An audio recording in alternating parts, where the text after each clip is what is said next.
ভেবে দেখুন তো, কেন বিশ্বে মাত্র 2% মানুষ সফল হয় আর কেন 98% মানুষ তাদের স্বপ্ন পূরণে ব্যর্থ হয়? সফলতার মূল রহস্য আসলে কি?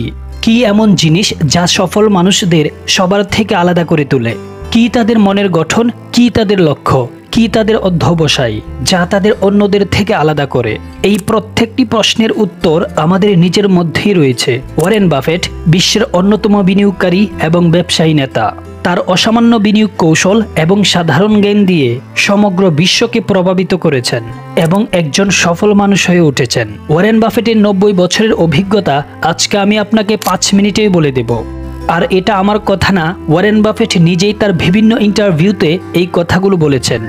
এই ভিডিওতে আমরা তার কিছু মূল্যবান বক্তব্য নিয়ে আলোচনা করব। আমরা তার মুখ থেকেই শুনব কেন মাত্র 2% মানুষ সফল হয় আর বাকি 98% ব্যর্থ হয়। বিশ্বের জনসংখ্যার মাত্র 2% মানুষ প্রকৃতপক্ষে সত্যিকারের সফল হিসাবে বিবেচিত হয় আর বাকি 98% বিভিন্ন কারণে ব্যর্থ হিসাবে গণ্য হয়। এই পরিসংখ্যানটি অনেকের কাছেই আশ্চর্যের বিষয় হতে পারে। কেন এত অল্প মানুষ সফল হতে পারে আর কেন এত বেশি মানুষ ব্যর্থ হয়? এই প্রশ্নগুলোর উত্তর খুঁজতে গেলে আমাদেরকে একটু গভীরে যেতে হবে। প্রথমেই যে জিনিসটা আসে সেটা হলো লক্ষ্য ও পরিকল্পনা। সফল মানুষরা স্পষ্ট লক্ষ্য স্থির করে এবং এগুলো পূরণের জন্য নির্দিষ্ট পরিকল্পনা তৈরি করে। তারা জানে যে তাদের কি করতে হবে আর কিভাবে করতে হবে। ওয়ারেন বাফেট বলেছেন, আপনি জীবনে সফল হতে চাইলে আপনাকে 2টি নিয়ম অনুসরণ করতে হবে। প্রথমত, কখনোই টাকা হারাবেন না এবং দ্বিতীয়ত, প্রথম নিয়মটি কখনোই ভুলবেন না। তার মানে লক্ষ্য ঠিক করে সেই লক্ষ্য অনুযায়ী কাজ করাটাই সফলতার মূল চাবিকাঠি। ভিডিওর শেষে আমি বলে দেব কিভাবে আপনি আপনার জীবনের লক্ষ্য খুঁজে বের করবেন। শুধু এতেই শেষ নয়, চলুন একটা একটা করে আরও অনেক কিছুই জেনে নেওয়া যাক। অধ্যবসায় ও পরিশ্রম। সফল মানুষরা নিজেদের কাজে সবসময় সম্পূর্ণ মনোযোগ দেয় এবং কঠোর পরিশ্রম করে। তারা কোনো কাজেই অর্ধেক করে ছেড়ে দেয় না। তাদের মধ্যে থাকে অদম্য মনোবল এবং তারা কাজ শেষ না হওয়া পর্যন্ত হাল ছাড়ে না। ওয়ারেন বাফেট বলেছিলেন, কঠোর পরিশ্রমের কোনো বিকল্প নেই।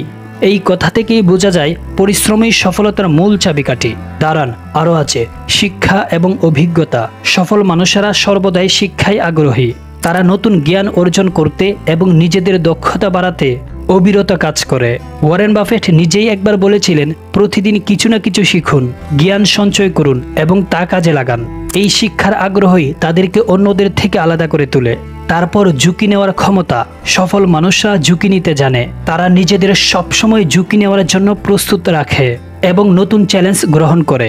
ওয়ারেন বাফেট বলেছিলেন, ঝুঁকি হলো সেই জিনিস যা আপনি না জানলেও নিয়ে থাকেন। তাই ঝুঁকি নেওয়ার ক্ষমতা এবং সঠিকভাবে ঝুঁকি ব্যবস্থাপনা করাই তাদের সফলতার মূল মন্ত্র। সর্বশেষ যেটি অত্যন্ত প্রয়োজনীয় সেটি হলো সময় ব্যবস্থাপনা। সফল মানুষরা সময়ের সঠিক ব্যবহার জানে। তারা প্রতিটি মুহূর্তকে মূল্য দেয় এবং সময় অপচয় করে না। ওয়ারেন বাফেট বলেছিলেন, আপনার সময় হচ্ছে আপনার সবচেয়ে মূল্যবান সম্পদ। এই কথা থেকেই বোঝা যায় সময়ের সঠিক ব্যবস্থাপনা সফলতার অন্যতম শর্ত। তাহলে আমরা কি বুঝতে পারলাম? 2% মানুষ সফল হয় আর 98% মানুষ ব্যর্থ হয়। আর এর পিছনে রয়েছে স্পষ্ট লক্ষ্য, অধ্যবসায়, শিক্ষা, ঝুঁকি নেওয়ার মতো ক্ষমতা এবং সময় ব্যবস্থাপনার মতো কিছু মূল কারণ। অন্যদিকে বাকি 98% ব্যর্থ হওয়ার কারণ হচ্ছে তারা তাদের লক্ষ্যে অটল থাকতে পারে না এবং পরিশ্রম করে না। তারা যতটুকু দরকার ততটুকু শিক্ষা নেয় না। তারপর ঝুঁকি নেওয়ার ক্ষমতা তাদের মধ্যে একদমই নেই এবং সবশেষে তারা সময়ে সঠিক ব্যবহার করতে জানে না। এবার আমি অত্যন্ত প্রয়োজনীয় কিছু উপদেশ বলবো। না, এগুলো আমার কথা না, ওয়ারেন বাফেটের কথা, যা ওয়ারেন বাফেট নিজের মুখেই বলেছেন। এই উপদেশগুলো তোমার জন্য অত্যন্ত প্রয়োজনীয়। ওয়ারেন বাফেটের জীবন এবং তার দেওয়া উপদেশ থেকে আমরা শিখতে পারি, সফল হতে গেলে এই বিষয়গুলোকে গুরুত্ব দিতে হবে এবং সেগুলোকে নিজের জীবনে প্রয়োগ করতে হবে। সফলতা অর্জনের জন্য কোনো ছোটখাটো রাস্তা নেই। সঠিক পরিকল্পনা, কঠোর পরিশ্রম এবং অধ্যবসায় একমাত্র পথ। আমি জানি বিষয়টা এখনো তোমার কাছে ক্লিয়ার হয়নি।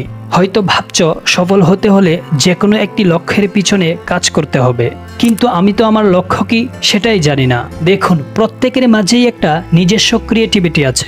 যেই কাজটা সে অন্য সবার থেকে ভালো পারে সেটা যে কোনো কাজ হতে পারে। এবারে নিজেকে প্রশ্ন করুন, আপনি কোন কাজটা সবচেয়ে ভালো পারেন এবং সেটা ঘন্টার পর ঘন্টা করলেও আপনার মাঝে কোনো রকম ক্লান্তি আসে না এবং সেই কাজটা করতে আপনি অত্যন্ত আনন্দ উপভোগ করেন। এবার আপনার উচিত হবে সেটাকে জীবনের লক্ষ্য বানিয়ে ফেলা উচিত এবং তার বিষয়ে আরও রিসার্চ করতে শুরু করুন। কিভাবে সেটা ব্যবহার করে টাকা ইনকাম করা যায় সেই রাস্তা খুঁজতে থাকুন এবং সেটার উপরই সময় নষ্ট না করে কাজ করা শুরু করে দিন। বাফেটের মতে জীবনের সবচেয়ে বড় সফলতা হলো সুখী এবং পরিতৃপ্ত জীবনযাপন করা। তিনি বলেন, সফলতা হলো সুখী হওয়া, শুধুমাত্র টাকা বা সম্পত্তি নয়। আপনি যদি সুখী না হতে পারেন তাহলে অনেক পরিমাণ টাকা আপনার কোনো কাজেই আসবে না। তিনি আরও বলেন, জীবন হলো এক প্রকার বিনিয়োগ। আপনি যা দিবেন তার উপর নির্ভর করবে আপনি কি পাবেন। জীবনকে বিনিয়োগের মতো করে ভাবলে আমরা এর প্রতিটি মুহূর্তকে মূল্যবান করে তুলতে পারি। বাফেট সবসময় সততা ও নৈতিকতার উপর জোর দেন। তিনি বলেন, সততা হলো সবচেয়ে ভালো নীতি। একটি ব্যবসায়ী সততা এবং নৈতিকতা মেনে চলা অত্যন্ত গুরুত্বপূর্ণ।